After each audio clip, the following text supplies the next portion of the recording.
mga kalinga, support po ng channel ni Mrs. Taas Page.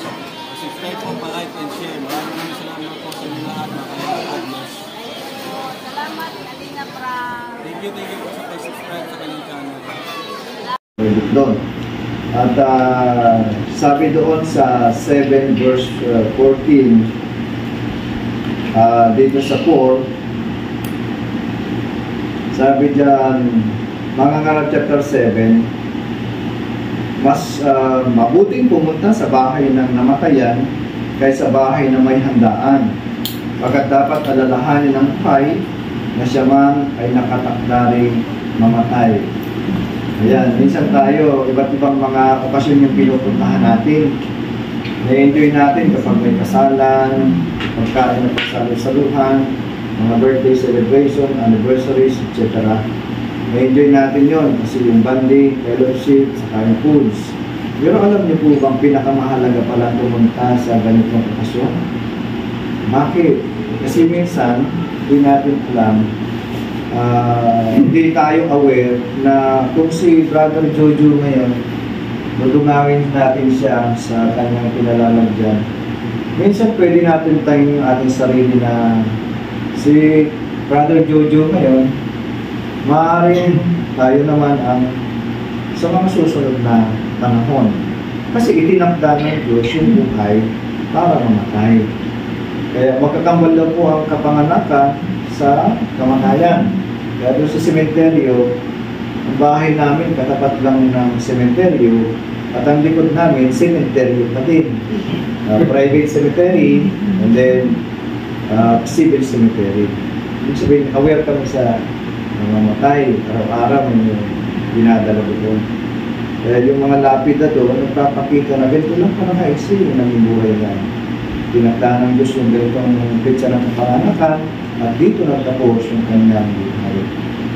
Ako po, nung bata pa ako, aware na ako sa kung paano ang tao mamamatay.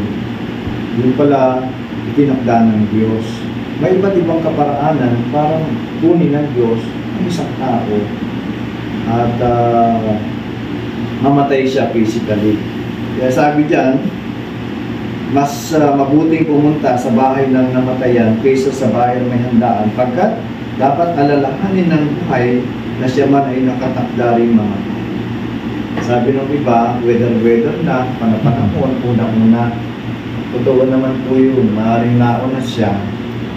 Pero hindi natin pwedeng ialis sa isip natin, ako kaya kailan. Ano po? It is better to go to the home where there is mourning than to one there is a party, because the living should always remind themselves that death is waiting for us all. Yung buhay tayo ngayon, habang tayo ay nag-inhale, exhale, hindi padagdag yung buhay, kundi pababas yung termino, yung buhay na nakalaan na pinagkaloob ng Diyos sa atin. O, kaya wala daw pong aksidenteng kamatayan, pero may namamatay sa aksidente. Ibig sabihin yung kamatayan daw po ay tinakda, pero minsan ang sanhi ng kamatayan ng ibang tao ay sa pamamagitan ng aksidente. Okay, as Christian, balikan natin yung Philippians 1:21. Kasi ito, sulat ni Apostol Pablo sa mga mananampalataya. Gaano kadaling paniwalaan yung verse 21 na sinabi doon, sapagkat ang mabuhay ay kay Kristo at ang mamatay ay makinabang. Di ba maraming takot mamatay? Di ba kung tayo tatanungin, ako ba yung handa ng mamatay? Pero, alam naman natin as Christian, meron tayong tinatawag na assurance of salvation na kapag tayo ay namatay, sapagkat ito yung tinakda, pero alam natin na may eternity at alam natin kung saan tayo tutungo doon sa kabilang buhay. Alam natin na pupunta tayo sa langit kasi mananampalataya tayo ni Jesus. Yun po yung sinasabi sa verse 21. Ang mabuhay ay kay Kristo. Ibig sabihin, ang buhay natin sa mundong ito bilang anak ng Diyos, hindi na natin pag-aari, kundi pag-aari na ng Diyos. Tinanggap natin siya, siyempre siya yung mag-ahari sa atin. No? kumbaga ay dahil sumapasampalataya tayo sa ating Panginoong Jesucristo. Okay, sabi diyan, dapat sapagkat para sa akin yung mga salita na yun daw po, meron tayong dapat na tamang pananaw maliban sa iba't ibang pananaw ng mundo. Yun yung sinabing salita niya Apostol Pablo, sapagkat para sa akin, siya mismo sa kanyang personal na buhay, ito yung kanyang sinabi na tamang pananaw.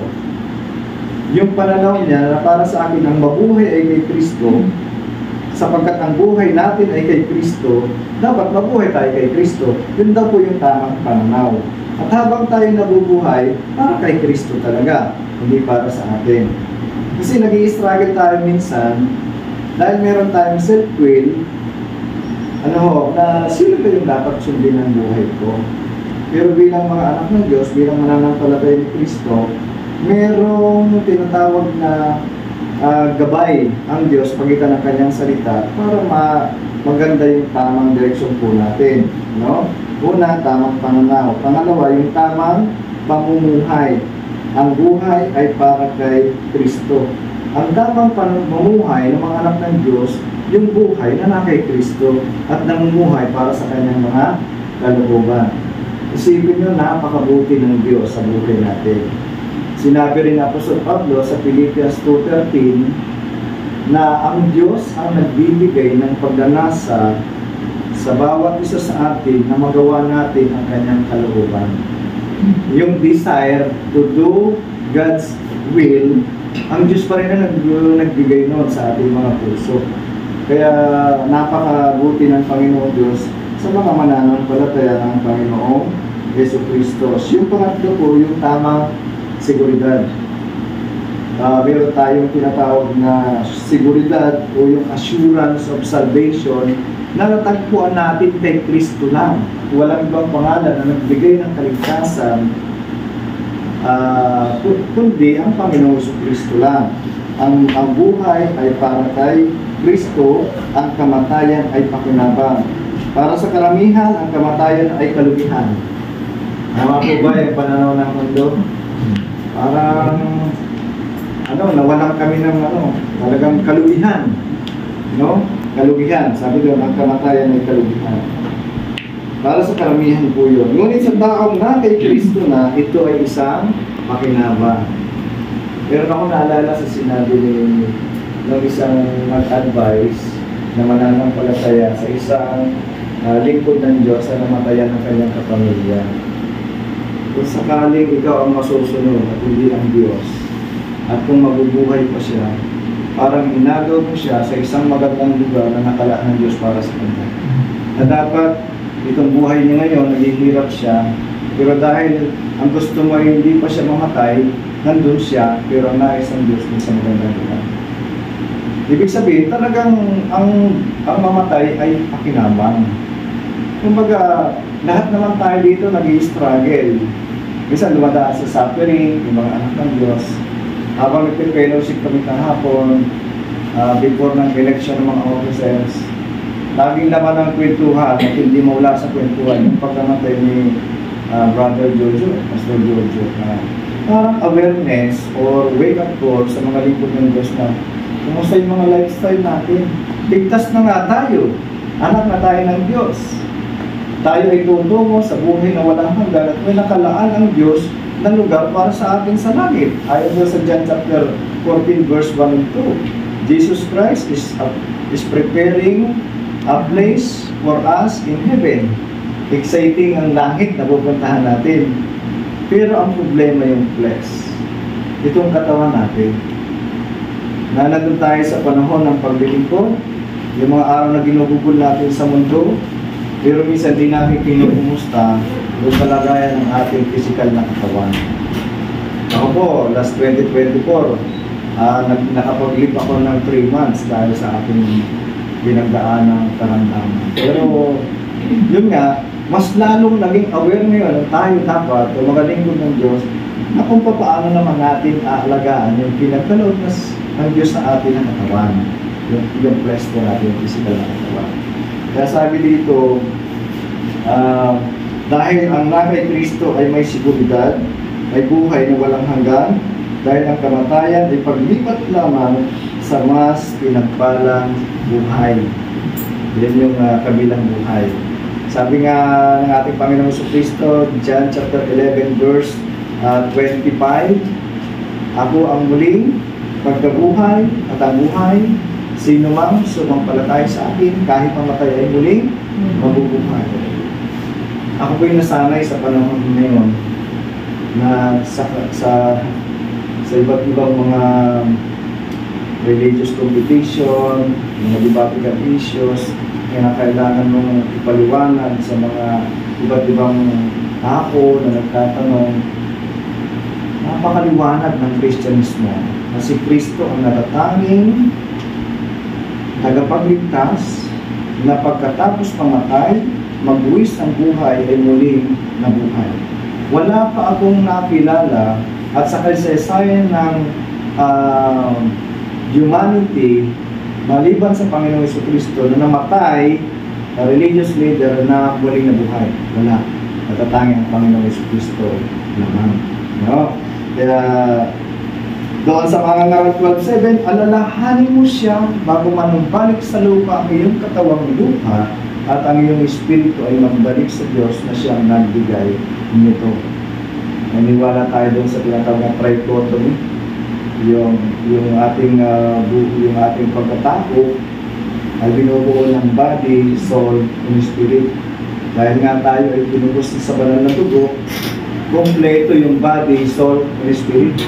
Nung tayo ay nasa panahon pa ng kasalanan, wala pa tayo sa panahon ng katubusan ng Panginoong Jesucristo, buhay tayo pero pa tayong kaugnayan sa Diyos. Muling naiugnay tayo dahil sa ating pananampalataya kay Kristo. Kaya nga sabi ni Apostol Pablo, 1 Thessalonica 5:23, panatilihin ninyong walang kapintasan ang buo ninyong katauhan, ang inyong katawan, kaluluwa at espiritu hanggang sa dumating ang Panginoon. Sabihin nyo na yung pinakakalagayan natin, panatilihin.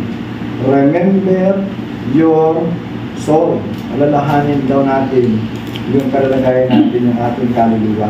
Sapagkat iniligtas tayo doon sa cross ng Kalbaryo. Mga ngaral 7, remember your Creator. Alalahanin mo siya bago manumbalik sa lupa ang iyong katawang lupa at ang iyong espiritu ay magbalik sa Diyos na siyang nagbigay nito. Naalala ko yung kwentuhan namin kung yung mga pastor na bago maganap ang pagpanaw ni Brother Giorgio, may mga pastor na tumausap sa kanya ng masinsinan. Isa na yata, ewan ko si Pastor Lando, no? Na talagang sabi, alalahanin mo kung paano mo tinanggap ang Panginoon Jesucristo, sumampalataya ka sa Kanya at naligtas ka dahil sa biyaya ng Diyos at ikaw ngayon ay haharap na sa Panginoon. Maliwanag sa isipan at paniniwala ni Brother Giorgio na siya ay anak ng Diyos. Sapagkat yun ang sabi ng John 1:12, sino mang tumanggap at sumampalataya sa Kanya ay pinagkalooban niya ng karapatan na maging anak ng Diyos. Very clear. Tatanggap ng buong puso, kaluluwa, pag-iisip at sasampalataya sa ginawa ng Panginoong Jesucristo doon sa krus ng Kalbaryo, muling na ibabalik yung karapatan ng isang tao na kanyang nilikha sa kanyang larawan at wangis at muling mauugnay sa banal at makapangyarihan Diyos. Kasi napalayo tayo sa Diyos, tayo sa kasalanan. Sin separates us from God. Pero si Christ ang muling nagpanumbalik sa atin ang naputol na relasyon kay Kristo. Kaya sa panahon ngayon, mga kapatid, alalahanin daw natin yung ating kalalagayan sa harapan ng Panginoong Diyos ngayong panahon na ito na kumbaga iba't iba na yung nangyayari. Iba't iba na yung nagiging kalagayan. Actually kanina mayroon kami bisitang yung Body of Christ Pastor, may bisitang foreigner revivalist. Kumbaga, pinakailangan ko sambuni sa aming pastor kung paano kami mag-join. Ako hindi basta-basta ako nagtatanggap ng mga seminars or sa mga activity kung hindi ko na ipapaalam kay pastor. Actually,